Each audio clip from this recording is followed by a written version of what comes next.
భరత్, నేను నిన్నొక కోరిక కోరతాను, తీరుస్తావా? చెప్పు. ఇంతకాలం నువ్వంటే ఇష్టపడి నిన్ను, చంద్రికని, ఈ ఇంట్లో వాళ్ళని ఎంత బాధ పెట్టానో నీకు బాగా తెలుసు. నాకు నువ్వంటే ఒక రకమైన క్రేజ్ భరత్. అందుకే నువ్వు ఎన్నిసార్లు నన్ను కాదన్నా కానీ నేను నీ వెంటే పడ్డాను. ఆ తర్వాత నా అంతటా నేను ఆలోచించుకుంటే నేను ఎంత తప్పు చేశానో అర్థమైంది భరత్.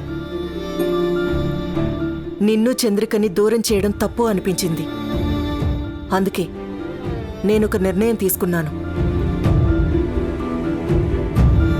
నాకొక మంచి సంబంధం చూసి నువ్వు పెళ్లి చేస్తావా?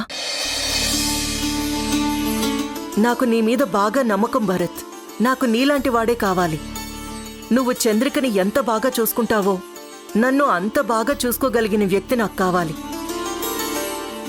నాకంటూ నా అని చెప్పుకోవడానికి నువ్వు తప్ప నాకింకెవరున్నారు భరత్?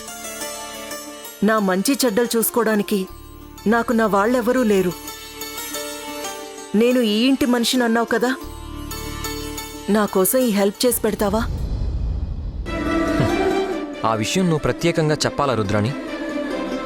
నీకోసం తప్పకుండా ఒక మంచి కుర్రాన్ని చూసి నీకు పెళ్లి చేసే బాధ్యత నాది. చాలా థ్యాంక్స్ భరత్, చాలా థ్యాంక్స్.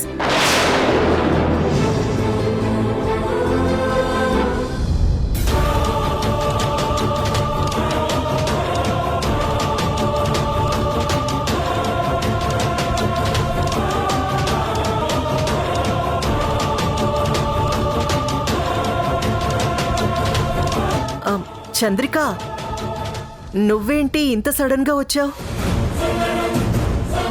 అలా చూస్తున్నావేంటి? నువ్వనుకుంటున్నట్టు ఇక్కడేం జరగలేదు. జరగడం ఏంటి రుద్రాణి? అసలు ఏం జరిగిందని? నేను చెప్తుంది కూడా అదే భరత్. మనిద్దరి మధ్య ఏం జరగలేదని చంద్రికకి చెప్తున్నాను. అయిపోయిందా?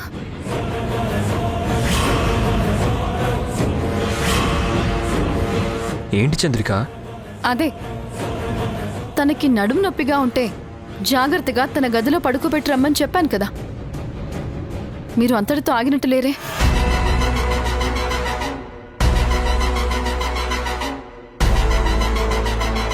ఏం మాట్లాడుతున్నావు చంద్రిక? ఈ మాత్రం దానికి అసలు డోర్లు ఎందుకు వేసినట్టు? ఒకరినొకరు చేతులు పట్టుకొని మాట్లాడాల్సిన అవసరం ఏముంది? అసలు దేని గురించి మాట్లాడుతున్నారు? చంద్రిక, కాసేపు ఆగు. తనేం చెప్తుందో తెలుసా? తనకు మంచి సంబంధం చూసి పెళ్లి చేయమంటుంది. తను ఈ ఇంటి మనిషి కదా, మనమే దగ్గరుండి పెళ్లి చెయ్యాలని తను కోరుకుంటుంది. ఈ మాత్రం దానికి డోర్లు వేసుకుని మరీ మాట్లాడుకోవాలా? సర్లేండి, మీకు మధ్య ఏమున్నాయో ఏంటో. అనవసరంగా నేను వచ్చి డిస్టర్బ్ చేస్తున్నట్టున్నాను. You carry on. Chandrika, Chandrika,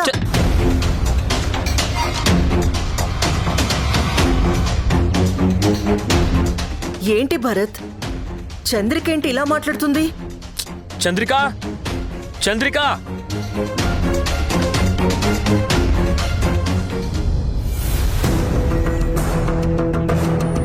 ఏంటి మేడం, అసలు ఎంత బాగా నటిస్తున్నారండి.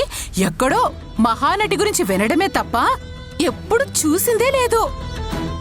ఏం నటిస్తున్నారు మేడం? మీరు నటిస్తున్నారు సరే, చంద్రిక కూడా అలా మాట్లాడి వెళ్ళిపోయిందే. భార్యాభర్తల మధ్య మనస్పర్ధలు రావాలి కదా నీరజ. అందుకే చంద్రిక తనని తాను బ్యాట్ చేసుకుంటుంది. ఏదో ఒక రోజు భరత్ చీ అని అసహించుకునేలా చేసుకోవాలి కదా. అందుకే ప్రిపేర్ అవుతుంది.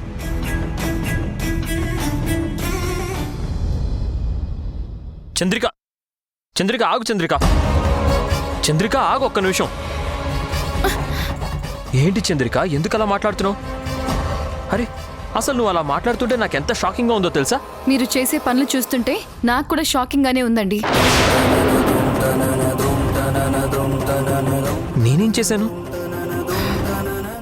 ఏం చేశారో మీకు తెలీదా? చూడు చంద్రిక, నీ దగ్గర నుంచి నేను ఇలాంటి మాటలు అస్సలు ఎక్స్పెక్ట్ చేయట్లేదు. రుద్రాణి నిజంగానే తన పెళ్లి గురించే మాట్లాడుతుంది. నిజంగానా? నిజంగా తను తన పెళ్లి గురించే మాట్లాడుతుంటే మీరు తలుపులు వేసుకోవాల్సిన అవసరం లేదుగా. నన్ను చూసి కంగారుగా మీ ఇద్దరు విడిపోయి ఇప్పుడు నాకు ఎక్స్ప్లెనేషన్స్ ఇస్తున్నారా? ఇవన్నీ చూస్తుంటే ఎవరికైనా అనుమానమే వస్తుంది. ఎవరిని అనుమానిస్తున్నావు నువ్వు? నన్ను అనుమానిస్తున్నావా లేక రుద్రాన్ని అనుమానిస్తున్నావా? నిజంగా తను చాలా మారిపోయింది చంద్రిక. తను గనక మారకపోయి ఉంటే నాకంత హెల్ప్ ఎందుకు చేస్తుంది? అసలు నన్ను ఈ కేసు నుంచి బయటికి ఎలా తీసుకొస్తుంది? అంటే ఆవిడ మీకు హెల్ప్ చేసింది కాబట్టి మీరు తలుపులు వేసుకొని ప్రైవేట్గా మాట్లాడుతున్నారా?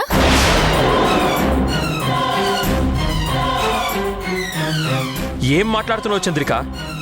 ఒక మాట మాట్లాడే ముందు వెనక ముందు ఆలోచించుకొని మాట్లాడటం మంచిది. తను నిజంగానే తనకు ఒక మంచి కుర్రాన్ని చూసి పెళ్లి చేయమని అడుగుతోంది. అవునా? నిజంగా అదే జరిగిందా? అయితే ఒక పని చేయండి, వెంటనే తనని ఇంట్లో నుంచి బయటికి పంపించేసేయండి. బయటికి పంపించాలా? ఎందుకు? ఎందుకంటారేంటి? అంతకుముందు తన్ని బయటికి పంపించాలని మీరే కదా అన్నారు. ఏ ఆ రోజు ఎందుకు అని నేనేమైనా అడిగానా? ఈ రోజు నేనే పంపించమంటే ఎందుకని నన్నే అడుగుతున్నారు ఎందుకు? చూడు చంద్రిక, అప్పుడు పరిస్థితి వేరు, ఇప్పుడు పరిస్థితి వేరు. తను ఇదివరకటి మనిషి కాదు. తను మాత్రమే కాదండి, మీరు కూడా ఇదివరకటి మనిషి కాదు. అంటే ఏంటి నీ ఉద్దేశం? రుద్రాణి గురించి తెలిసి కూడా మీరు ఇంకా తనని ఇంట్లోనే ఉండనిస్తున్నారు అంటే నాకు మీ మీద అనుమానం వస్తుంది.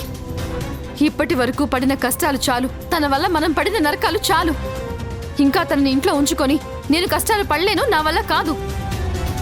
తనని వెంటనే ఇక్కడి నుంచి పంపించేసేయండి. చూడు చంద్రిక, నువ్విలా మాట్లాడుతూ ఉంటే నువ్వు ఆ రుద్రాణిని అనుమానిస్తున్నట్టే నన్ను అనుమానిస్తున్నట్టుగా ఉంది. నీ కంటికి నేను ఎలా కనిపిస్తున్నాను? అసలు నా క్యారెక్టర్ గురించి నువ్వు ఏమనుకుంటున్నావు? ఇప్పుడు ఒకరి క్యారెక్టర్ గురించి ఇంకొకరు ఎనాలిసిస్ చేసుకోవాల్సిన అవసరం లేదు. ఇప్పుడు నేను చెప్తున్నాను కదా, మర్యాదగా ఆ రుద్రాణిని ఇంట్లో నుంచి పంపించేస్తారా లేదా? తను ఒక్క క్షణం కూడా ఇంట్లో ఉండటానికి వీల్లేదు. తను ఉన్నంత కాలం నేను ఇలా ఇన్సెక్యూరిటీ ఫీలింగ్తో బతకాల్సి వస్తోంది. ముందు తన్ని ఇంట్లో నుంచి బయటికి పంపించేసేయండి. పంపించడం కుదరదు. ఓహో, ఏ తనకి మీకు మధ్య అంత అనుబంధం పెరిగిపోయిందా? చంద్రిక, ఇందాక మీరే అడిగారు కదా నా క్యారెక్టర్ ఏంటి అని. ఇప్పుడు చెప్తున్నాను, మీ క్యారెక్టర్ ఏ ఆడపిల్ల మీదైనా మోజు తీరిపోయిన వెంటనే తనని వదిలేసి ఇంకొక అమ్మాయి వెంట పడతారు. అదే మీ క్యారెక్టర్. ఏయ్, ఆపు!